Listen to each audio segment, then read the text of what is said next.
Praise Lord. ദൈവത്തിൻ്റെ ധന്യമായ നാമം വാഴ്ത്തപ്പെടുമാറാകട്ടെ. വീണ്ടും ഒരു പ്രഭാതത്തിൽ കർത്താവിൻ്റെ സന്നിധിയിൽ കടന്നു വരുവാൻ വലിയവനായ ദൈവം ആമേൻ ജീവിതത്തിൽ ഒരുക്കിയ വലിയ ഭാഗ്യത്തിനായി കർത്താവിനെ സ്തുതിക്കുന്നു. എല്ലാ അഭിഷക്തന്മാർക്കും കർത്താവിൻ്റെ നാമത്തിലുള്ള സ്നേഹവും ക്രിസ്തീയ വന്ദനവും അറിയിക്കുന്നു. 23-ാമത്തെ സങ്കീർത്തനം അതിൻ്റെ 1-ാമത്തെ വാക്യം ഇങ്ങനെ വായിക്കുന്നു: യഹോവ എൻ്റെ ഇടയനാകുന്നു, എനിക്ക് മുട്ടുണ്ടാകയില്ല. വളരെ അനുഗ്രഹിക്കപ്പെട്ട ഒരു സങ്കീർത്തന ഭാഗമാണ് 23-ാമത്തെ സങ്കീർത്തനം. നമുക്കറിയാം, ഇതിൻ്റെ എഴുത്തുകാരൻ ദാവീദ് തന്നെയാണ്. ദാവീദ് പറയുക, എൻ്റെ ഇടയൻ. എൻ്റെതെന്ന് പറയുമ്പോൾ ദാവീദിന് ഒത്തിരി കാര്യങ്ങൾ ദൈവത്തോട് നന്ദി കരയറ്റുന്ന ഒരു സങ്കീർത്തനമാണ്. കാരണം പല ഘട്ടത്തിലും ദാവീദിനെ വിടുവിച്ച ഒരു ദൈവം, പല ഘട്ടത്തിലും 100 ഘട്ടങ്ങളിൽ ദാവീദിൻ്റെ കൂടെ ഇരുന്ന് ദാവീദിനെ വിടുവിച്ച ഒരു ദൈവത്തെ ദാവീദ് മുഖാമുഖമായി കണ്ടു പറയുക, യഹോവ എൻ്റെ ഇടയൻ, എൻ്റെ മാത്രം ഇടയനാകുന്നു എന്ന് താൻ അവിടെ ആവർത്തിച്ച് പറയുക, യഹോവ എൻ്റെ ഇടയൻ. ആമേൻ, സ്തോത്രം. എൻ്റെതെന്ന് പറയാൻ ദാവീദ് ഒരിക്കലും ലജ്ജിച്ചിട്ടില്ല. ദൈവം എൻ്റെ മാത്രം, ഈ ദൈവം എൻ്റെ ദൈവം മാത്രം എന്ന് ദാവീദ് പറയുകയാണ്, എൻ്റെ ദൈവം. Price the Lord. ദൈവവൈതലേ, പലപ്പോഴും നമ്മുടെ ജീവിതത്തിനകത്ത് ദൈവം ചെയ്ത അത്ഭുതങ്ങളെ നമ്മളൊന്ന് ഓർത്തു കഴിഞ്ഞാൽ, ചെറിയ അത്ഭുതമൊന്നുമല്ല കർത്താവ് നമുക്ക് വേണ്ടി ചെയ്യുന്നത്, എല്ലാം വലിയ അത്ഭുതങ്ങളാണ് ദൈവം ചെയ്തത്. ദാവീദിന് വേണ്ടി ചെയ്തത് എല്ലാം വലിയ അത്ഭുതങ്ങളാണ്. അങ്ങനെയെങ്കിലും എന്നെ കേൾക്കുന്ന ദൈവകുഞ്ഞെ, രാവും പകലും നമുക്ക് പറയാൻ കഴിയണം, യഹോവ എൻ്റെ ഇടയൻ. സ്തോത്രം. Price the Lord. ഈ പ്രഭാതത്തിൽ പറഞ്ഞുകൊണ്ട് നമുക്ക് ആമേൻ ഇന്നത്തെ പകൽ നമുക്ക് ആരംഭിക്കാം. ദൈവം എൻ്റെ ഇടയൻ. അടുത്ത് പറയുന്ന വാക്ക് കേട്ടോ, എനിക്ക് മുട്ടുണ്ടാകുകയില്ല. Price the Lord.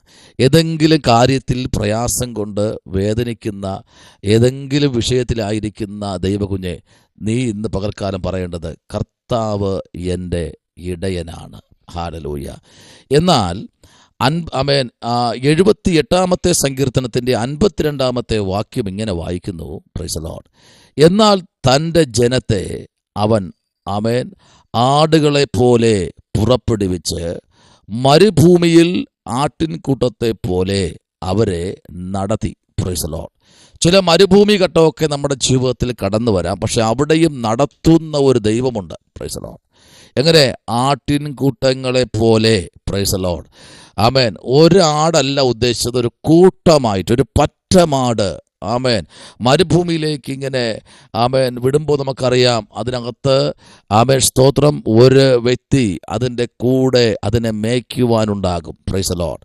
നല്ല ഇടയൻ തൻ്റെ ആടുകൾക്ക് വേണ്ടി ജീവനെ എന്ന് പറഞ്ഞ് യോഹന്നാൻ സുവിശേഷം വിളിച്ചു പറയുമ്പോൾ, ഇന്ന് പകലിൽ ദാവീദിനോട് ചേർന്ന് നമുക്ക് പറയാം, ദാവീദിൻ്റെ ദൈവത്തോട് നമുക്ക് പറയാം, എൻ്റെ കർത്താവ് എൻ്റെ ഇടയനാണ്. ഇന്ന് പകലിൽ അവൻ എനിക്ക് എല്ലായ്പ്പോഴും നല്ലത് ചെയ്യുന്ന ഒരു കർത്താവ്. സ്തോത്രം. എല്ലായ്പ്പോഴും എല്ലാ കാര്യത്തിലും ദൈവം നല്ലത് ചെയ്യുന്ന ഒരു ദൈവം. ഇന്ന് 80-ാമത്തെ സങ്കീർത്തനത്തിൻ്റെ 1-ാമത്തെ വാക്യം നമ്മൾ വായിക്കുമ്പോൾ അവിടെ കാണുന്ന ഒരു വാക്ക് കേട്ടോ. Price the Lord. ഹല്ലേലൂയ. ആട്ടിൻകൂട്ടത്തെ പോലെ യോസേപ്പിനെ നടത്തിയവനായ ഇസ്രായേലിൻ്റെ ഇടയനായുള്ളവേ, ചെവിക്കൊള്ളേണമേ. കെരൂബുകളുടെ മേൽ അധിവസിക്കുന്നവനെ പ്രകാശിക്കണമേ. ഇന്ന് പകലില് ഇത്രയും വാക്കുകൾ ഉന്നയിപ്പാൻ സ്തോത്രം. Price the Lord. ദാവീദിന് പല ആവർത്തി കഴിഞ്ഞെങ്കിൽ ഇന്ന് പകലിൽ പറയാം, ദാവീദിനെല്ലാം നൽകിക്കൊടുത്ത ദൈവമാണ്. ഒന്നിനും ഒരു പ്രയാസമില്ലാതെ എല്ലായ്പ്പോഴും ദാവീദിൻ്റെ കാര്യങ്ങൾക്ക് ഏറ്റവും കൂടുതൽ കർത്താവ് ഇറങ്ങിച്ചെല്ലുകയാണ്. ദാവീദിൻ്റെ വിഷയത്തിന് വേണ്ടി ദൈവം, നിൻ്റെ വിഷയത്തിനായി എൻ്റെ കർത്താവ് ഇന്ന് പകൽക്കാലം ഇറങ്ങി വരികയാണ്. നിൻ്റെ വിഷയം ഏറ്റെടുക്കാൻ, നിൻ്റെ വിഷയത്തിന് വേണ്ടി ഇന്ന് പകൽക്കാലം സംസാരിപ്പാൻ എൻ്റെ കർത്താവ് ഇറങ്ങി വരികയാണ്. ഹല്ലേലൂയ. അതാ ഇവിടെ പറയുന്നത്. Praise the lord. യോസേപ്പിനെ നടത്തിയവനായ ഇസ്രായേലിൻ്റെ ഇടയനായുള്ളവേ, ചെവിക്കൊള്ളേണമേ എന്ന് പറഞ്ഞാൽ യഹോവ എൻ്റെ ഇടയനാകുന്നു. Price the Lord. എല്ലായ്പ്പോഴും നമുക്ക് കാണാൻ കഴിയുന്ന ഒരേ ഒരു പദമാണ് ദൈവം എൻ്റെ ഇടയൻ. കർത്താവ് എൻ്റെ ദൈവമാണ്. Price the Lord. അതാണ് യെശയ്യാപ്രവാചക പുസ്തകം 40-ാമത്തെ അധ്യായം നമ്മൾ പഠിക്കുമ്പോൾ അതിൻ്റെ 11-ാമത്തെ വാക്യത്തിൽ നമ്മൾ വായിക്കുന്ന ഇങ്ങനെയാണ്: ഒരു ഇടയനെ പോലെ അവൻ തൻ്റെ ആട്ടിൻകൂട്ടത്തെ മേയ്ക്കുകയും കുഞ്ഞാടുകളെ ഭുജത്തിലെടുത്ത് മാർവിടത്തിൽ ചേർത്ത് വഹിക്കുകയും തള്ളകളെ പതുക്കെ നടത്തുകയും ചെയ്യുന്നു. Price the Lord. മറന്നു പോകരുത്, എല്ലായ്പ്പോഴും ദൈവം നമ്മെ തള്ളിക്കളയത്തില്ല, മാറ്റി നിർത്തത്തില്ല. കർത്താവ് ഇടയനാണ്, എൻ്റെ ഇടയനാണ്. അവൻ എന്നെ എന്ത് ചെയ്യുന്നു? ഒരു കുഞ്ഞാടിനെ എടുത്ത് മാർവോട് ചേർത്തണയ്ക്കുന്നത് പോലെ എന്നെ ചേർത്തണയ്ക്കുന്ന ഒരു ദൈവം ഇന്ന് പ്രഭാതത്തിൽ എനിക്ക് വേണ്ടി സംസാരിക്കാൻ, എൻ്റെ കുടുംബത്തിന് വേണ്ടി സംസാരിപ്പാൻ, എൻ്റെ ഉയർച്ചയ്ക്ക് വേണ്ടി സംസാരിപ്പാൻ എൻ്റെ കർത്താവ് ഇന്ന് പകൽക്കാലം എണീറ്റിരിക്കുകയാണ്. Price the Lord. അതുകൊണ്ട് എനിക്ക് പറയാൻ കഴിയും, ഒരു ഇടയനെ പോലെ അവൻ തൻ്റെ ആട്ടിൻകൂട്ടത്തെ മേയ്ക്കും. Praise the Lord.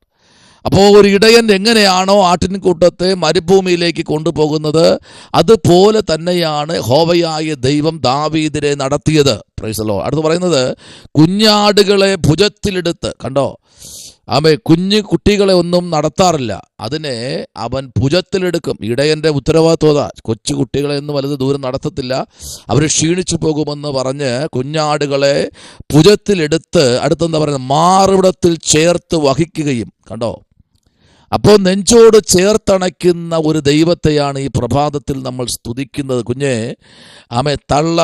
തള്ളകളെ എന്ത് ചെയ്യുന്നു? ഈ തള്ളയാടുകളെ എന്ത് ചെയ്യുന്നു? പതുക്കെ നടത്തുകയും ചെയ്യുന്നു. അവരെ ഓട്ടിക്കത്തില്ല. പതുക്കെ തള്ളയാടുകളെ നടത്തിക്കൊണ്ടു പോകുന്നു. Price the Lord. ഇന്ന് പകൽ മാതാവേ, നിന്നെ മെല്ലെ നടത്തുന്ന ഒരു ദൈവമുണ്ട് കേട്ടോ. നിന്നെ ഒരിക്കലും ശത്രുവിന് ഒരിടത്ത് ഒരു മൂലക്കിരുത്തുവാൻ കഴിയത്തില്ല. നിന്നെ നടത്തുന്ന ഒരു ദൈവമുണ്ട്. ഹല്ലേലൂയ. അതല്ലേ പാട്ടുകാരൻ പാടിയത്? നടത്തിയിടുന്നു ദൈവം എന്നെ, നടത്തിയിടുന്നു നാൾ തോറും അവൻ്റെ വൻ കൃപയാൽ എന്നെ എന്ത് ചെയ്യുന്നു? നടത്തിയിടുന്നു. അപ്പോൾ തള്ളകളെ പതുക്കെ മെല്ലെ നടത്തുന്ന ഒരു ദൈവമുണ്ട്.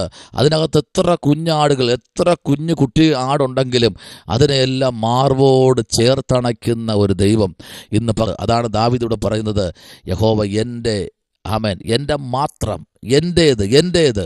ഹല്ലേലൂയ. അവൻ ചെയ്യുന്ന അത്ഭുതങ്ങളെ വർണ്ണിപ്പാൻ എൻ്റെ നാവ് പോരാ. ഹല്ലേലൂയ. അതുകൊണ്ട് കർത്താവ് എൻ്റെ ഇടയനാണ് എന്ന് പറഞ്ഞ് അവിടെ അടുത്ത് പറയുന്നത്, എനിക്ക് മുട്ടുണ്ടാകുകയില്ല. അടുത്ത് ദാവീദ് പറയുന്നത് ഇതാണ്, പച്ചയായ പുൽപ്പുറങ്ങളിൽ അവൻ എന്നെ കിടത്തുന്നു, സ്വസ്ഥതയുള്ള വെള്ളത്തിനരികിലേക്ക് എന്നെ നടത്തുന്നു. സ്വസ്ഥത എല്ലാവരും ആഗ്രഹിക്കുന്നത്, സ്വസ്ഥത. ഇന്ന് പകൽക്കാലം ഒരു സ്വസ്ഥതയുടെ നടുവിലേക്ക് നിന്നെ നടത്താൻ, നിന്നെ പുലർത്താൻ എൻ്റെ കർത്താവിന് ഇന്ന് പകൽക്കാലം കഴിയും. ദൈവവൈതലേ, ആ കർത്താവിലേക്ക് നമുക്ക് ഏൽപ്പിക്കാം. ആമേൻ. ദാവീദിനോട് ചേർന്ന് നമുക്ക് പറയാം, കർത്താവ് എൻ്റെ ഇടയനാകുന്നു. Price the Lord. ദാവീദ് ഉണ്മയോടെ ദൈവത്തെ സേവിച്ചെങ്കിൽ ഇന്ന് പകലിൽ ഈ ചില മിനിറ്റുകൾ എന്നെ കേൾക്കുന്ന ദൈവകുഞ്ഞെ, നിന്നെ നടത്താൻ എൻ്റെ കർത്താവിന് കഴിയും. കർത്താവിലേക്ക് നമുക്ക് ഏൽപ്പിക്കാം, പ്രാർത്ഥിക്കാം. ദൈവം വലിയ അത്ഭുതങ്ങളെ ചെയ്യട്ടെ. പരിശുദ്ധനായ ദൈവമേ, സ്വർഗ്ഗത്തിലുള്ള പിതാവേ, അനുഗ്രഹിക്കപ്പെട്ട നല്ല പകലിനായി സ്തോത്രം. ദൈവം ഞങ്ങളുടെ സങ്കേതമാണ്, ഞങ്ങളുടെ കോട്ടയാണ്, ഞങ്ങളെ നടത്തുന്ന കർത്താവാണ്. ഇന്ന് പകലിലും ഞങ്ങളെ ശ്രേഷ്ഠകരമായി നടത്തും. ഞങ്ങളുടെ വാഹനങ്ങളെ രക്തം കൊണ്ട് മുദ്രയിടും. കർത്താവ് അങ്ങനെ ചെയ്തിരിക്കാൻ സ്തോത്രം. യേശുവിൻ അൻപുള്ള നാമത്തിൽ തന്നെ. ആമേൻ. God bless you. ദൈവം നമ്മെ അനുഗ്രഹിക്കട്ടെ.